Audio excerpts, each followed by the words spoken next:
आज बनवायला घेतले होते छान असे मेथीचे पराठे आणि कोणाकडे धपाटे म्हणत असेल, असं थेपले वगैरे वेगवेगळ्या पद्धतीचे नावं आहेत. तर आमच्याकडे याला पराठे वगैरेच म्हणतात. तर मी याच्यामध्ये छान कणिक वगैरे चाळून घेतली. नंतर माझ्याकडे चकलीचं पीठ होतं ना उरलेलं, ते यामध्ये मी ॲड केलं, कारण तसं खाल्लं जात नव्हतं आणि आता बरेच दिवस झाले, म्हटलं संपवावं लागेल दिवाळीला. तर अशा प्रकारे छान चकलीचं पीठ पण मिक्स करून घेतलं आणि छान ओवा मिक्स करून ओवा असा हाताने चढून घेतला आणि छान त्यामध्ये ॲड केला आणि यामध्ये तिखट मीठ हळद वगैरे सर्व टाकून छान मिक्स करून घेतलं. आणि तुमच्याकडे जर तीळ वगैरे असतील तुम्ही ते सुद्धा टाकू शकता. कोणी धने वगैरे छान टेस्ट येते.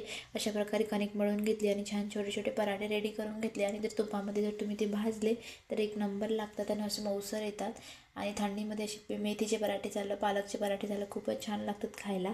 संध्याकाळचा बेत तर साधा सोबा बेत म्हटलं की पराठे वगैरेच करत असते मी.